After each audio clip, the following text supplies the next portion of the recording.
धन्यवाद अध्यक्ष महोदय। परिवर्तित बजट पर 8 मिनट में पूरा करना है। आपने मुझे सबको 8 मिनट कर दिए, दिया, टाइम मेरे की साथ शॉर्टेज 10 मिनट ऑल आर है। 8 मिनट 2024-25 का बजट दिशाहीन, निराशाजनक एवं उबाऊ है। कल भी है। बजट में दलित, किसान, युवा, महिला, अन्य पिछड़ा वर्ग, कर्मचारी, छोटे व्यापारियों के लिए कुछ भी नहीं किया है। 8 फरवरी 2024 को जो घोषणाएं की गई थी उन पर 6 महीने में कोई काम नहीं हुआ है। 70,000 नौकरियों की बात 8 फरवरी को की गई थी, लेकिन एक पद की भर्ती भी आज तक नहीं निकाली। यदि निकाली है तो कोई बताए। हाईटेक सिटी का क्या हुआ? 500 इलेक्ट्रिक बस का क्या हुआ? लखपति दीदी का क्या हुआ? अटल उद्यमी योजना का क्या हुआ? कर्मचारियों की ओल्ड पेंशन के बारे में सरकार बोलने के लिए तैयार नहीं है। मुख्यमंत्री दुर्घटना बीमा जो 10 लाख का था उसके बारे में सरकार बोलने के लिए तैयार नहीं है। सभी को 2024 का सपना दिखाया जा रहा है, जबकि हालात आज ही खराब हैं। और विद्युत विभाग जिन्होंने 10 वर्षों में विद्युत मांग के लिए आवश्यक ऊर्जा उत्पादन की कार्य योजना तैयार की है, बात ये 2031 और 32 की करते हैं। लेकिन आपको मैं अध्यक्ष महोदय आपके माध्यम से कहना चाहता हूं कि 31-32 तक आपको रहने कौन देगा? पिछले 6 महीने में विद्युत आपूर्ति बाधित है पूरे प्रदेश के अंदर। जयपुर से लोड शेडिंग के जरिए विद्युत कट लगते हैं, शहर ग्रामीण के अंदर विद्युत कट है वो लगते हैं।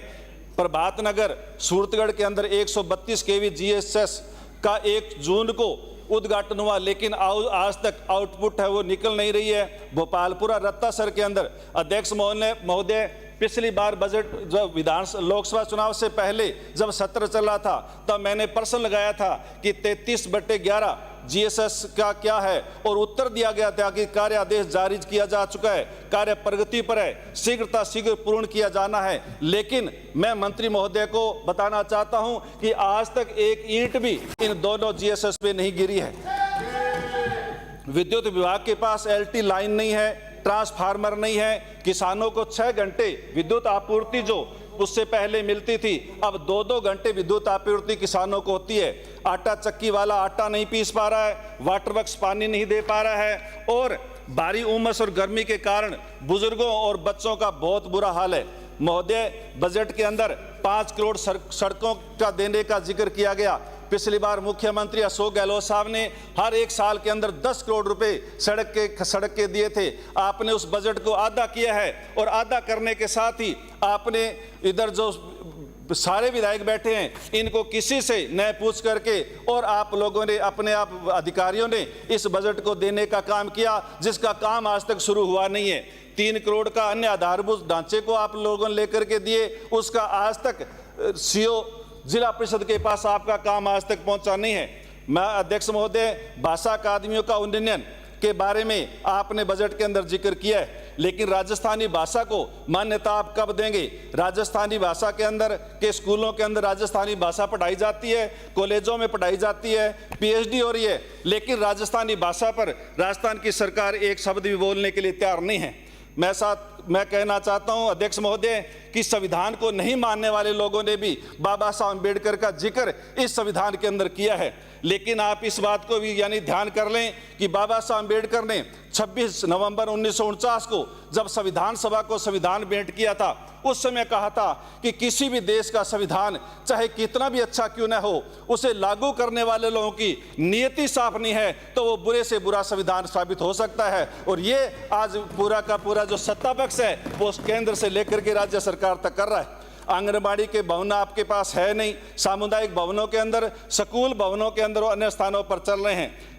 अध्यक्ष महोदय, मैं आपके माध्यम से कहना चाहता हूं, कानून व्यवस्था का जिक्र भी आपने किया है, लेकिन सूरतगढ़ के अंदर एक नाबालिग बच्चे को, प्रदीप शर्मा को, झूठे अवैध हथियार के मुकदमे के अंदर यहां की पुलिस ने फंसाया है, और उस पर यहां के मंत्री कोई बयान देने के लिए तैयार नहीं है। सवाई माधोपुर खंडार के अंदर रामकिशोर प्रजापति की हत्या की गई, उसकी बेटी का अपहरण किया गया, नाबालिग को उसके साथ बलात्कार किया गया, और उसके बाद यानी पुलिस ने नहीं सुनी, उसकी हत्या कर दी, लेकिन आज तक उस पर कोई यानी कार्रवाई नहीं है। सूरतगढ़ के अंदर नकली सरसों का ट्रक है वो पकड़ा गया है।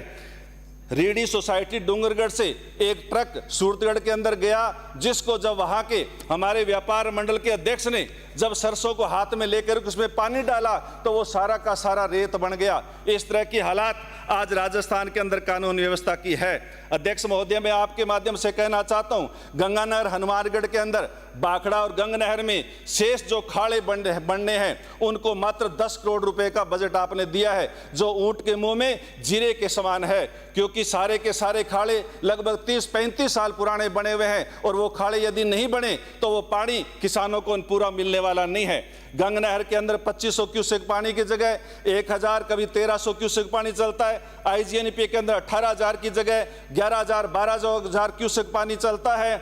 और प्रधानमंत्री जी ने कहा था कि मैं पाकिस्तान को एक एक बूंद पानी के लिए तरसा दूंगा, और तत्कालीन जल संसाधन मंत्री श्री गजेंद्र सिंह ने भी कहा था कि पाकिस्तान में एक बूंद भी पानी नहीं जाएगा। लेकिन मैं मंत्री महोदय से आपके माध्यम से पूछना चाहता हूं कि पिछले 15 सालों में पाकिस्तान कितना पानी जा रहा है, इसका आंकड़ा आपको जारी करना चाहिए, क्योंकि आप पाकिस्तान जा रहे पानी को रोक नहीं पा रहे हैं और इधर राजस्थान के अंदर गंगानगर हनुमानगढ़ के किसानों को ये पानी है वो मिल नहीं रहा है। दूसरी तरफ व्यास और सतलुज नदी का जो पानी है हरी के बैराज पर, वहां केमिकल युक्त पानी है वो मिलता है, जिससे पूरे गंगानगर से लेकर के बाड़मेर तक कैंसर है वो फैल रहा है। मैं फसल बीमा निगम के फसल जो बीमा है उसके बारे में भी कहना चाहता हूं कि आज तक जो फसल बीमा है वो बीमा कंपनियां देती नहीं है और किसानों को बार बार चक्कर कटवाने का काम करती है। तूफान 6 जून को सूरतगढ़ के अंदर और आसपास के अंदर जो तूफान आया था, उस तूफान के मुआवजे के बारे में या नुकसान के बारे में आप लोगों ने अभी तक कुछ सोचा नहीं है। 2014 के अंदर प्रधानमंत्री जी ने कहा था कि स्वामीनाथन आयोग की रिपोर्ट को लागू करेंगे। आज पूरे देश का किसान दिल्ली जाना चाहता है। दिल्ली इसलिए जाना चाहता है क्योंकि आपने ही कहा था कि हम स्वामीनाथन आयोग की रिपोर्ट को लागू करेंगे, लेकिन 10 साल बाद आपने लागू की नहीं। आपने कहा था कि हम एमएसपी लागू करेंगे, लेकिन आपने लागू की नहीं। इसलिए देश का किसान दिल्ली जाकर के आपसे बात करना चाहता है। आपने कहा था कि किसानों की आय को दुगनी करेंगे, लेकिन आज तक दुगनी की बात तो छोड़ो, जो किसानों की जेबें खाली करने का काम आपने किया है। अन्नपूर्णा किट का जिक्र आपने किया नहीं। अन्नपूर्णा रसोई का पैसा आप लोगों ने घटा दिया। चिरंजीवी योजना का दायरा आप लोगों ने घटा दिया और घरेलू फ्री बिजली की बात आप लोगों ने की नहीं। मैं अध्यक्ष महोदय आपके माध्यम से कहना चाहता हूं, राजस्थान के अंदर फ्री दवाई की शुरुआत किसने की? अशोक गहलोत साहब ने। फ्री जांच की शुरुआत किसने की? अशोक गहलोत साहब ने। चिरंजीवी योजना को 5 लाख किसने किया? अशोक गहलोत साहब ने। 5 लाख को बढ़ाकर के 10 लाख किसने किया? अशोक गहलोत साहब ने। और 10 लाख को बढ़ाकर के 25 लाख किसने किया? अशोक गहलोत साहब ने। आपने उसको बढ़ाने के बजाय घटाने का काम किया है। सामाजिक सुरक्षा पेंशन का जिक्र आपने किया है, लेकिन सामाजिक सुरक्षा की पेंशन शुरुआत किसने की? 500 रुपए अशोक गहलोत साहब ने। 500 को बढ़ाकर के 750 किसने किया? अशोक गहलोत साहब ने। और 750 से बढ़ाकर के 1000 किसने किया?